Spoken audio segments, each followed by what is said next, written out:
Yo, what's up, guys? Real quick, man. I just want to talk about why life is meaningless as a Muslim. So, yo, I'm an ex-Muslim, right? I've been a Muslim since the day I was born, and life as a Muslim is just the most meaningless life ever. As a Muslim, you're an abd.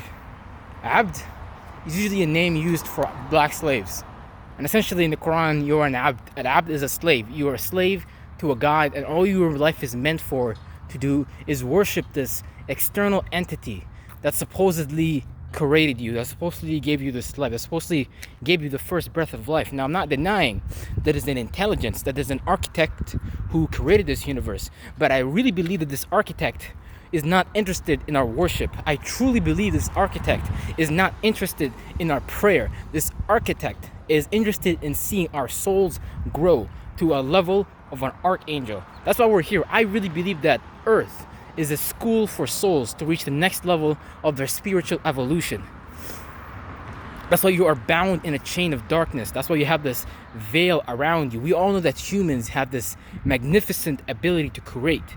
You have this imagination that no animal in the world has, that no creature that walks in this world have. Only a few have it, but like not as much as to like a human does. Like humans created cultures around the world. We've created education systems. We've created flags. We've created so many different concepts.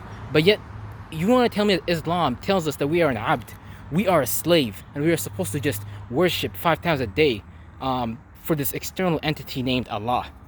I really believe that Islam is just a way to confine the mind, to keep the mind locked in this ideology. And the earlier they get you in it, especially if you're in a third world country, the easier it is for you to adopt those beliefs easily. I mean, my mother and parents didn't have the internet. They wouldn't have access to all that information. They had access to their intuition. But every time their intuition came up, they denied what it tells them. My intuition told me since I was a kid, you're not supposed to be doing this. You're not supposed to be here.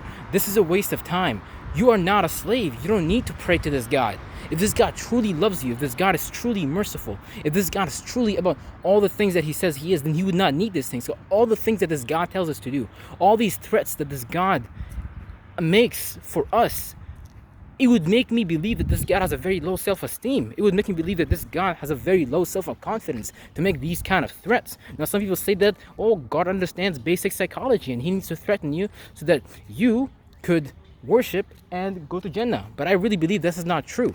If this God really understood psychology, if this God really understood human nature, if this God really understood our diversity, he would have a much more sophisticated means of just bringing and attracting people to him.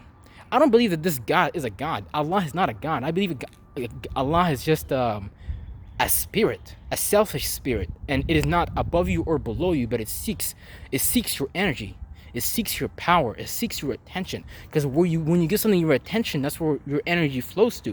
So you're giving all your energy to the spirit that you know nothing about, which most likely the spirit doesn't really exist. Most likely the spirit is just a redefined God of old. I mean, we all know that Al-Ilah back then was a god of the moon, back in ancient Arabia, before it was converted to this one supreme God. You know that Al-Ilah was the highest god of the 360 idols around the Kaaba.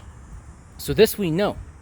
So I will tell you this, that Allah is a redefined version of an older pagan God. It is not the supreme God. The supreme God is not interested in guiding you. The supreme God is interested in you guiding yourself. I can tell you that for sure. Like, you're telling me that you have the supreme God, but yet the weakest nations of the world are Muslims, and you're telling me the most powerful nation in the world is the United States of America? That makes no sense. That's a weak, pathetic God. That's a God that clearly can't do anything for his people. You know why the United States is powerful? Is because they did everything for themselves.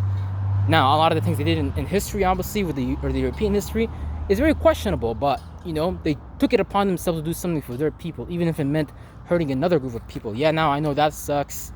You know, it is what it is, but it just goes to show you that they didn't need an external God. They didn't need some magical guy in the sky to pray to tell them, hey, you know, do this and do that. No, you're here to guide yourself. God has already put the golden compass in you. You already have the intuition. You already have the ability to follow him through your gut feeling, through your intuition. But you have all these different ideologies. You have Islam stopping you, putting you in a cage, locking up your mind, saying that it's haram to study the stars, but yet we know that the stars, astrology and astronomy has a huge influence on the human mind. We know that the moon in different positions in the sky affects the water in your body, causing you to feel different emotions. So this stuff is real. Even when you go around the Mecca 7 times, that just represents the planets. Let's talk about the planets. So you can't tell me that your Islam is not based on a pagan tradition, because it really is based on a pagan tradition. It's just redefined. There's nothing new under the sun. It's all the same shit again and again, just a different package. It was popular. The belief was popular to have one supreme God. Yet, in all the holy books, we see that God had a multitude of angels, and these angels represented different aspects of that God. Like the archangel Michael, the Gabriel, Uriel, those are all different. Michael, those are all different aspects of the God. So you here being on earth, you are a different aspect of the God in the flesh. You are born with certain characteristics, certain attributes, and certain understanding, certain knowledge that nobody else is birthed with. You can see in our society that this brother right there is excels in that area naturally, and you can see that, hey, that this brother here excels in that area naturally, right? So I make the claim today that you are a God, that you are a different aspect of that God expressing itself on earth through different colors, through different characteristics, through different attributes. And that's something I really believe. Now, a lot of people don't know their characteristics. A lot of people don't know their attributes. That's why I'm here. That's why I'm here. Below, I'll have a link about the information for a report that I'm offering for people to help you discover your characteristics and what's your purpose on here on earth. I tell people this is your characteristic, your attributes. No, this is really ultimately your purpose on earth. This is what God put you here to do. There's a sacred art. Once understood, you can understand why each individual person was put on this earth to do. Now, some people express this negatively, some people express this positively, but we're here to make you put the darkness and the light into one.